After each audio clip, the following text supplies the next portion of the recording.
Imagine the cool marble halls of imperial Rome flickering with the light of oil lamps. A figure kneels before Emperor Tiberius, holding something that should not exist. In his trembling hands rests a drinking vessel forged from glass, yet it gleams with an unnatural luster. The emperor inspects it with narrowed eyes, sensing that this is no ordinary goblet. Without warning, Tiberius lets the cup slip from his fingers and fall against the stone floor. Instead of shattering into 1,000 jagged fragments, the vessel dents softly, like bronze. A collective gasp echoes through the chamber as the glass yields without losing its shape. The craftsman calmly picks up the deformed object and produces a small hammer. With a few deliberate taps, he beats the glass back into its original pristine form. There, under the gaze of a terrified court, a piece of ancient matter seemed to heal itself. History whispers that on that day, a man unlocked a secret that could have reshaped a civilization. The substance was said to be flexible, unbreakable, and capable of mending its own wounds. Yet, instead of heralding a new age, the discovery vanished into darkness. What happened to the man who created the glass that healed itself? More profoundly, what happens to a truth when it is deemed too dangerous to survive?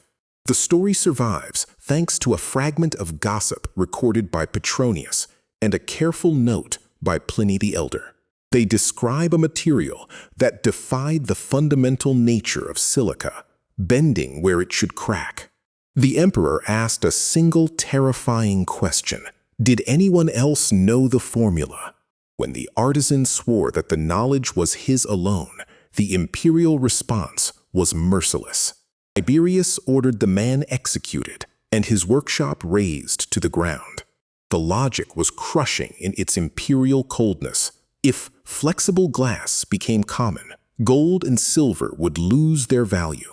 A material that could survive a fall and be reshaped with a hammer would ruin Rome's vaults. And so, in a burst of flames and spilled blood, an entire branch of material science was beheaded.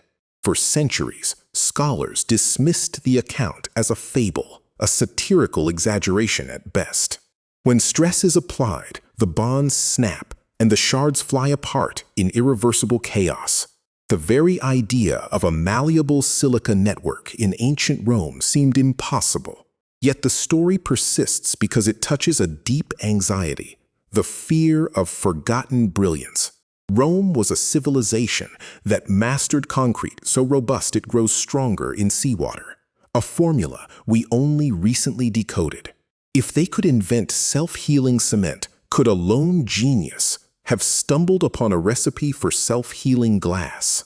The workshop where the miracle occurred was reduced to rubble, its tools melted down. No prototype, no shard, no chemical fingerprint has ever been found in the ruins of the Palatine Hill. All that remains is a legend that hangs in the air like smoke from a censer that will never settle. You can almost picture the secret notebook turning to ash, its carbon scattering into the Roman breeze. The physical evidence is a perfect void, a silence that has lured explorers into a labyrinth of speculation. Historians comb through shipwrecks and buried villas, holding their breath whenever a blue-green glass fragment catches the sun. But the glass we unearth obeys the laws of physics we recognize. It breaks, and it stays broken. Where the archaeological record falls silent, our imagination begins to fill the gap with desperate hypotheses. Some researchers theorize that the flexible glass was actually a very early form of polycarbonate-like substance derived from organic resins.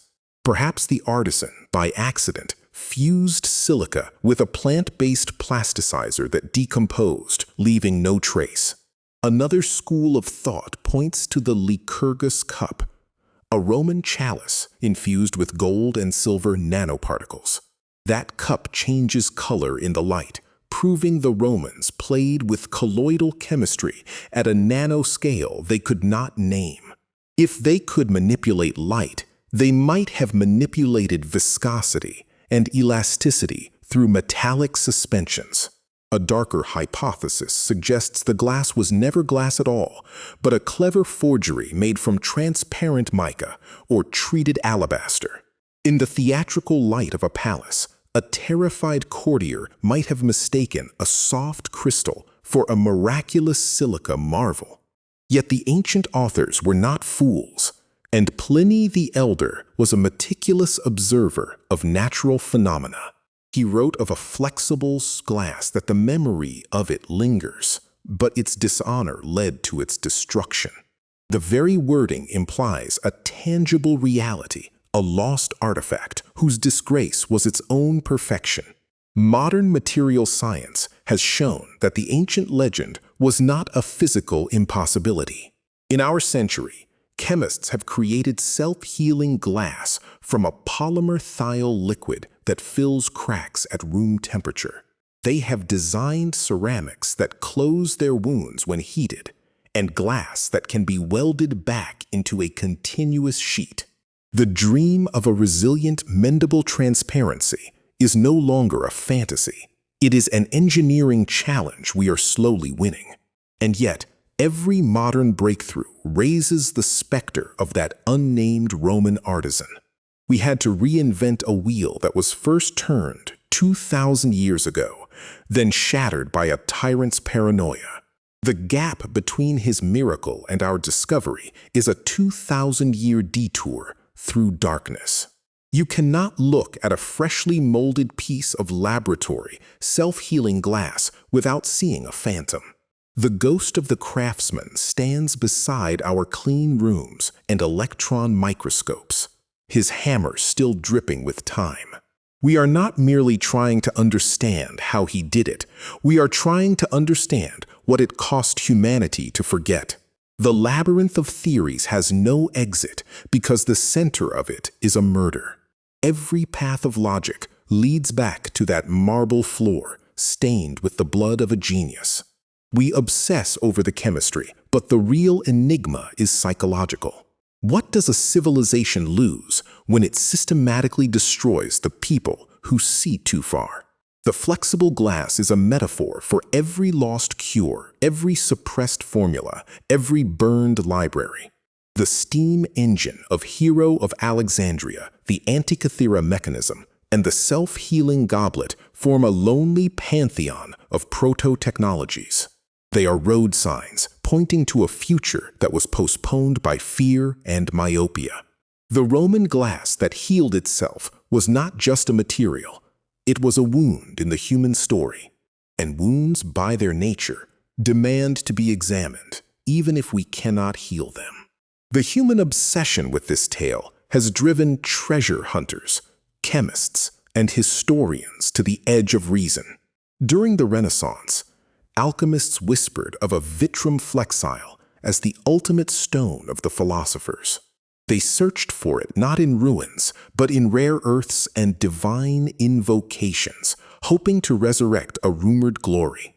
A 19th century antiquarian spent his entire fortune excavating a supposed glassmaker's district on the slopes of the Aventine Hill. All he found were mundane shards and corroded kilns, yet he died penniless, still muttering about the hammer's echo. The frustration is that the answer is perched right at the edge of verification, like a mirage that never evaporates. In the quiet of museum basements, curators sometimes hold a translucent fragment up to a lamp and furrow their brows. They are looking for a strain pattern, a chemical ghost written in the structure, a signature that should not be there. Every so often, a graduate student announces they have recreated flexible Roman glass using period-appropriate materials. A recipe of silica, natron, and a mysterious binding agent is tested, only to produce a cloudy, brittle puck. The failure does not extinguish the obsession, it feeds the fire. Because the absence of proof is not proof of absence, especially when an emperor's sword was involved. The story has become a mirror reflecting our own anxieties about innovation and power. We ask ourselves, if you stood in that palace and saw that wonder, would you whisper its secret or bury it? The craftsman chose integrity in the face of a tyrant, and the world became a little darker for his courage. Now we must turn from the chemical equations and gaze into the abyss of what is irretrievably gone. Tiberius believed he had saved the economy, but he had only starved the future. The goblet that should have changed architecture, surgery, and art melted back into myth. We are left holding shards of ordinary glass, staring at a civilization that perfected the arch, the aqueduct, and the eternal dome. And yet, somewhere in its genetic code, it carried the seed of a flexible transparency that we are only now beginning to fathom. The fog of time obscures the face of the inventor, but his legacy is a question that will not heal. You might find yourself late at night, turning a wine glass in your hand, watching the streetlight warp through its curve. You press your thumb gently against the rim, feeling the brittle tension, and you wonder, what if this were the glass that, when dropped, would only sigh against the floor? What if the secret lay buried not in a lost clay tablet, but in the pace of cooling, the whisper of a forgotten breath? The abyss stares back from every pristine shard, a blankness that contains the shape of a hammer and a death. We tell ourselves that time reveals all things, but the truth is that time also buries them. The Roman glass that heals itself remains a shadow at the edge of physical law, a dream forged in imperial terror.